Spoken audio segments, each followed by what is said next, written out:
Hello, I'm Michael Saxon, and this video is one of quite a few that support the content of my website lastpost.net. It's a unique site because it describes the crisis facing the West, provides all the evidence needed to support my conclusions, and details how the collapse we are now moving through can be reversed by the Western Church while it rebuilds itself in the process. Two birds with one stone. The detailed situation analysis I conducted in writing my 3 books, available for free off the site, revealed 3 challenges lying behind the West civilizational crisis. I've listed them up there. Collectively, I call them the problem. My books provide the evidential support for the problem and how to overcome it. So come up to speed. Go to lastpost.net, watch my other intro videos, and download one or more of my books. If you're not a Christian, choose the book Against Our Night. Also, watch the YouTube video, The 4 Horsemen. It's a good summary of where I have come from. I got there before seeing this video, so it proves there are many out there who see what has been happening like me. So 12 must-do reforms are needed if the West is to survive and thrive. Of necessity, these reforms are both practical and radical. You cannot expect to confront the issues on the scale now confronting the West without embracing fundamental change. As I've said, 3 challenges combine to make up the problem. The first is a fascist liberalism, and I do use the adjective accurately. Liberalism is entrenched within government, academia, the mass media, and those blindly committed to its progressive doctrines, such as many large corporations, for example. Just about everything done by liberals to unnecessarily re-engineer Western societies has caused immense harm in all sorts of ways that remain, unfortunately, unacknowledged within the leftist pathology.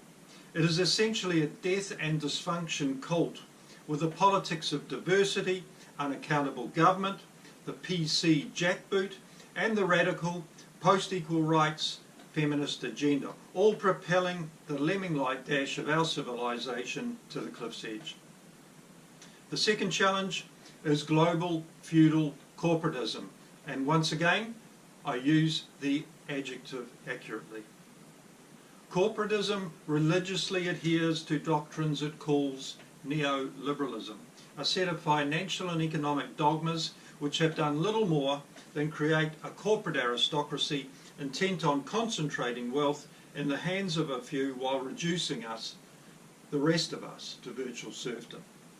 Corporate moguls top and tail with their liberal allies because both are pathologically blind to anything but their shared ideological interests, which have nothing to do with true democracy, human rights, real public good, the maximisation of individual human potential, or free markets. Liberals want us dependent on state socialism, which is all about equality of outcomes, the same game played by Soviet Russia and Mao's China. The corporate elite see us as little more than wage slaves, working and consuming for their profit-making benefit and their power-wielding benefit.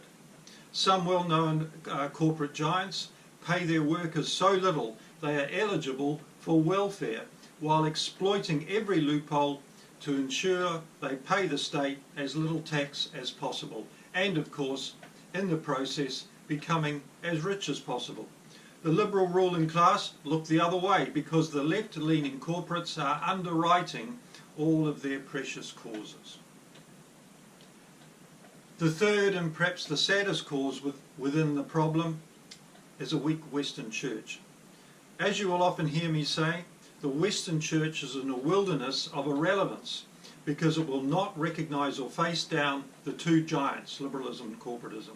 It still has the ability to do so if it adopted the NGC strategy, Next Generation Church strategy. The West owes its monumental successes to Judeo-Christian principles from where we get the rule of law, democracy, sound institutions like our judicial system, science and human rights. We know this empirically because those successes only took hold in the Christianized West. In 2 of my books I include a quote from Chinese scholars acknowledging this to be the case. Becoming a Christian is not necessary to save the West, but returning to the principles drawn from the Judeo-Christian tradition is vital, and the Church is the only institution with the historic and legitimate claim to be their champion. Liberalism and corporatism have to be knocked off if the West is to have any chance of surviving.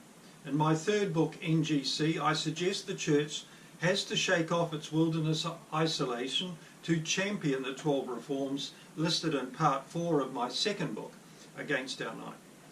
All the Church has to do is sponsor these reforms. It does not have to agree with all of them. But it has to recognise that they will bring down the giants of liberalism and corporatism, both forces implacably allied against the Christian faith. It must also disdain from partisan politics, vigorously maintaining the separation of church and state.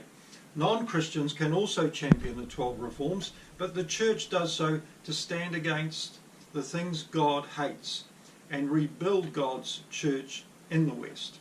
Indeed, interest in the Church sparked by the 12 reforms would inevitably grow as its social relevance became apparent again. So this has been a short introduction to the problem.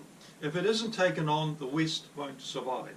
If the West does go down and you're under about 40, don't expect to keep your freedoms, don't expect future prosperity and progress, and don't expect peace.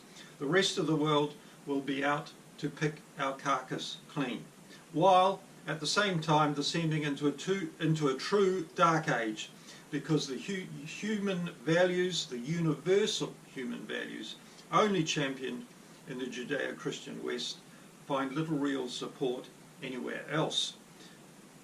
I suggest you now go to my intro video on the West's meltdown for a preview of the situation analysis found in my 3 books.